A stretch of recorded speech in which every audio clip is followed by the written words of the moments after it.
Olá, meu amigo, minha amiga, estamos de volta com mais um Portal do José, num dia bastante agitado com informações extremamente graves envolvendo o ministro da Economia, Paulo Guedes, o presidente do Banco Central, Roberto Campos Neto, e que os grandes veículos de comunicação estão tentando minimizar em relação à opinião pública. O impacto das revelações que estão vindo à tona, não só para o Brasil, mas para o mundo inteiro, porque Roberto Campos Neto e Paulo Guedes são apenas mais dois personagens dentre tantos outros que estão sendo revelados para o mundo como pessoas que ficaram ricas, desviaram dinheiro, lavaram dinheiro, escaparam do fisco de seus países para colocarem fortunas em paraísos fiscais. Nós vamos abordar algumas questões relacionadas a esses fatos, nosso encontro de agora, mas antes de mais nada, se você está chegando agora e está nos conhecendo, se inscreva conosco, você é muito bem-vindo, observe e analise também os nossos outros vídeos, compartilhe se você achar bacana, dê o seu joinha, porque isso faz a gente chegar a mais pessoas como você, e envie para cá os seus comentários, porque são sempre lidos e são sempre considerados. Gente, eu tenho vários amigos aí que têm outros canais aqui no YouTube, nas plataformas, e que quando surge um fato tão bombástico como esse envolvendo o Paulo Guedes, às vezes eles poderiam colocar manchetes do tipo, ou colocar lá nas suas capinhas de vídeo, né? Péssimo dia para Paulo Guedes. Será que é um péssimo dia o fato de ele estar sendo revelado como uma pessoa que tem fortunas que nós não sabemos exatamente como foram adquiridas, até suspeitamos, né? Que estão em paraísos fiscais? Será que é um péssimo dia para ele? Bom, se nós observarmos que a revelação que nós estamos diante dela agora, ela nos dá conta que o Paulo Guedes tem pelo menos 51 milhões de reais em paraíso fiscal. Quando a gente vê essa manchete aqui do caderno de economia do UOL, a gente vê assim, o que é offshore? É ilegal investir em empresas de paraísos fiscais? Bom, isso é a editoria do jornal, tentando minimizar o fato de se ter dinheiro fora do país, ou especificamente do nosso país. Só que se vocês derem uma olhada aqui na cotação do dólar, aqui, não sei se vai dar para ver, aqui nesse cantinho aqui, o dólar hoje ele tem uma variação de 1,38%. Para quem tem 51 milhões de reais depositados em paraíso fiscal, isso convertido em dólar, só com essa variação de hoje, o Paulo Guedes ganhou R$ 703.800. Tá bom? Num dia, você como ministro ali, você tendo todas as informações e como presidente do Banco Central, você tendo acesso direto à nossa política cambial, você poder prever alguns acontecimentos. Por que o ministro Paulo Guedes não tem esse dinheiro aqui no nosso país? Aí muitas pessoas poderiam dizer, né? É para fugir da tributação. Então quer dizer que ele, quanto ministro da Economia, ele pode navegar sobre a tributação sobre as nossas costas, mas ele mesmo coloca o dinheiro fora do nosso país. Aqui não é para investir? Ele não disse que os investimentos aqui estão sendo muito apetitosos, que os investidores estão vindo para o Brasil, viriam para o Brasil? Então por que ele tem dinheiro fora do nosso país? A família Bolsonaro deve estar também, de um certo modo, surpresa, né? Porque eu duvido que o Paulo Guedes tenha falado dessa dinheirama toda que ele tem fora do nosso país, né?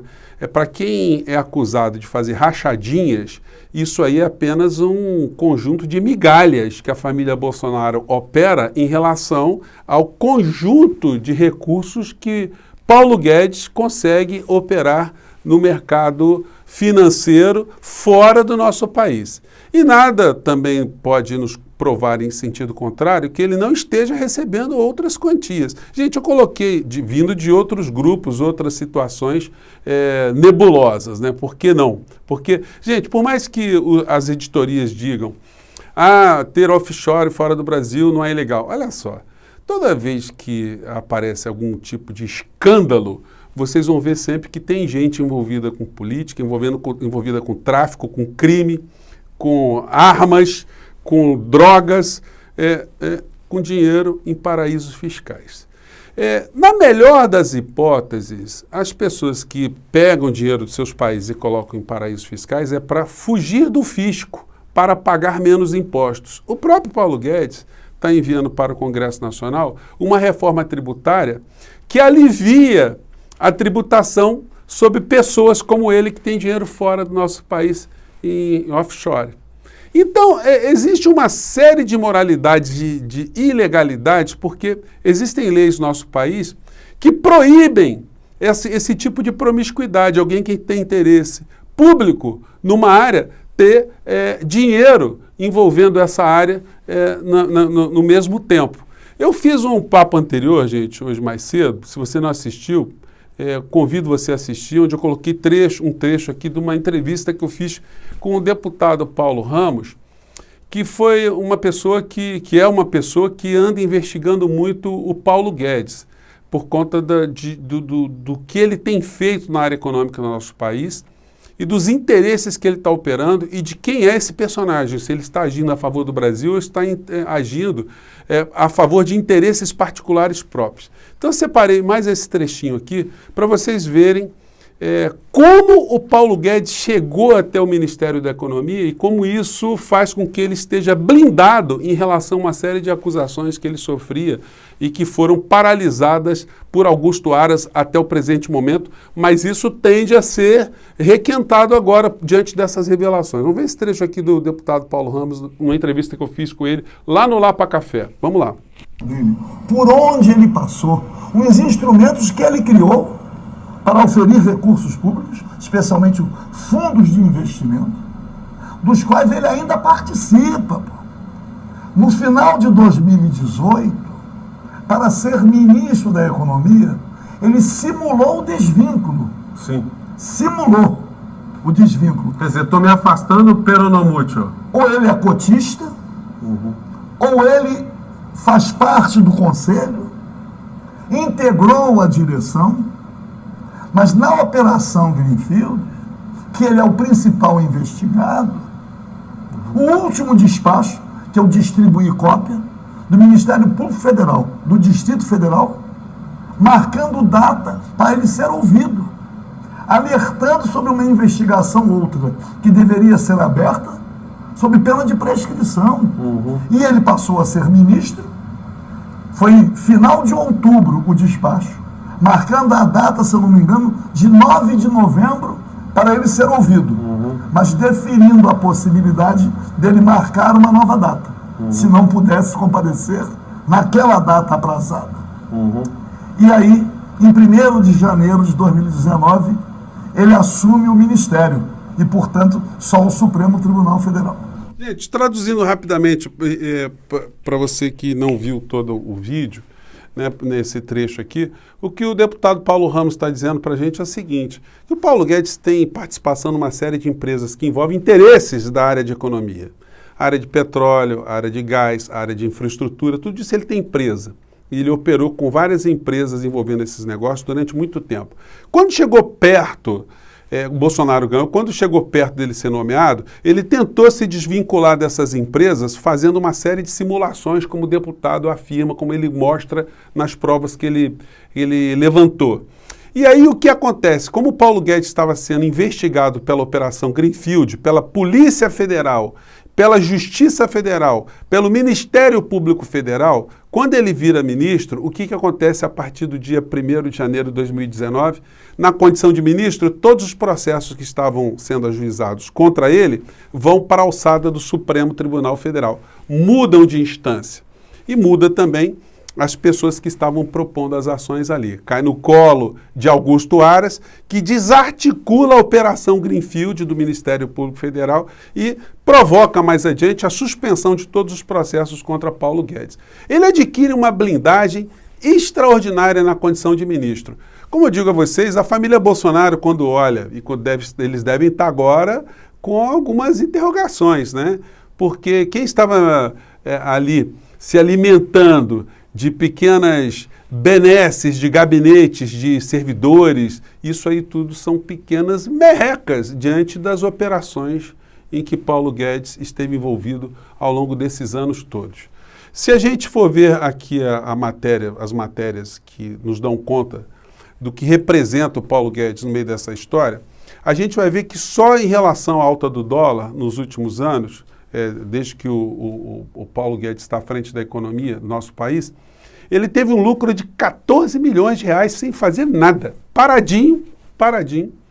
Por isso que, inclusive, ele nunca se opôs muito à desvalorização do real frente ao dólar, quando ele fez aquela série de agressões contra empregadas domésticas, dizendo a empregada quer viajar para fora, quer o dólar barato, e por que não vai para Cachoeiro de Itapemirim? Enfim, ele estava dizendo isso para fora, mas ele internamente ele sabia que cada variação dessas, como no dia de hoje, de apenas 1,38%, o Paulo Guedes faturou R$ 703.800. Gente, é um dinheirinho bom, né, para um único dia, né? Se amanhã tiver uma outra valorização dessa, bom, vocês vão vendo quanto é que a pessoa vai ganhando. E os caminhoneiros que pagam o combustível pareado pelo dólar, esses que se explodam. Os brasileiros que estão comprando, tentando comprar carne, tem a carne pareada pelo dólar, esses brasileiros que corram atrás de ossadas, de carcaças para se alimentarem. Os brasileiros que estão precisando colocar o combustível nos seus veículos para trabalharem como Uber, os motociclistas para poderem entregar comidinha dos aplicativos, essas pessoas todas que se explodam. O cidadão que tinha sua aposentadoria no sistema anterior e agora não vai se aposentar nunca mais, eles que se explodam. Essas pessoas, elas não estão preocupadas conosco, não estão preocupadas com o nosso país. Eu já coloquei no nosso vídeo mais cedo, veja lá algumas passagens, porque infelizmente a gente tem que classificar as pessoas como elas são. E o comportamento do ministro de Economia do nosso país é um comportamento de um estelionatário que comanda uma quadrilha que sonega direitos do povo brasileiro todos os dias. Quando eu estava preparando aqui o papo com vocês, me vieram várias ideias à cabeça aqui e a gente não pode deixar de enfatizar que só a cobertura que está sendo feita de maneira muito branda tem uma explicação no meio dessa história toda. Quando vocês analisam, por exemplo, outras operações que fizeram com que paraísos fiscais mostrassem dinheiro de vários brasileiros, como foi o caso da operação do Banestado, vários donos de veículos de comunicação, inclusive a família Marinho, também tinham dinheiro fora do Brasil em offshore. Então, quando chega um momento como esse, qual é a tendência? Até porque, eu já mostrei para vocês também mais cedo, que o Paulo Guedes ele faz parte do Instituto Milênio, que é uma instituição bancada pela família Marinho, pelas organizações Globo, pelo Bank of America, e ele está ali absolutamente envolvido nas mesmas práticas que os grandes empresários, inclusive dos veículos de comunicação, têm. Ou seja, de não colocar dinheiro só no Brasil, de ter negócios fora do Brasil também, ou de ter empresas de fachada, né? Porque o que produz Paulo Guedes para dizer, não, tem empresas com dinheiro lá fora? Empresa do quê? Paulo Guedes já produziu um alfinete, um palito de fósforo. Como é que ele ganhou dinheiro? Foi só na iniciativa privada? É só envolvendo dinheiro privado? O Paulo Guedes não teve nunca nenhuma vinculação com o poder público? Aquilo que ele vive acusando os outros, né? As criaturas do pântano. Pois bem, ele nunca esteve nesse pântano. O dinheiro dele é um dinheiro totalmente puro, vindo do capitalismo, da competência das pessoas, do empresariado, do empreendedorismo, ou também é um sujeito tão picareta, capaz de falar as coisas que ele fala em público, e que também utiliza da picaretagem como uma prática do seu dia a dia para conseguir ganhar mais dinheiro e iludir as pessoas que estão próximas dele. Como eu digo a vocês, deve ter muito militar dentro do governo Bolsonaro hoje, muita gente ligada ao bolsonarismo, a família Bolsonaro, que está olhando assim e falando assim, Guedes, quem diria, hein? Estava com essa grana toda guardada, está tentando se imunizar, está fazendo uma série de negócios aqui, a gente não está tendo uma participação direta, ninguém pode provar nada agora, mas como alguém que tem contas fora do nosso país, a situação de suspeição fica muito grave. O governo americano, gente, está jogando também ferramentas, ele fazendo várias estruturas para acabar com esse tipo de situação no mundo inteiro. A tendência é acabar, para que esses paraísos fiscais não consigam mais ser a proteção de dinheiro de tráfico, dinheiro de terrorismo, dinheiro de todo tipo de ilicitude, de corrupção, sobretudo em países pobres como o nosso, aqui no nosso país. Então, o cerco a essas criaturas no mundo está cada vez maior. Mas, infelizmente, aqui no nosso país, nós temos ainda a cobertura dos grandes veículos de comunicação e de parcela da elite do nosso país que tentam minimizar esse tipo de enriquecimento sem causa legítima de personagens como o ministro falastrão que nós temos à frente do nosso país. Então, embora algumas pessoas possam dizer assim, foi um péssimo dia para Paulo Guedes, um péssimo dia com mais R$ 703.800 na sua conta. Gente, vamos continuar jogando luzes aí, porque a gente está conseguindo chegar em muitas pessoas, né? Vamos seguir em frente aqui, porque a verdade, ela vai chegando às pessoas de uma forma muito contundente e ela não pode ser desfeita nunca, né? Um grande abraço, gente, e até o nosso próximo encontro. Tchau.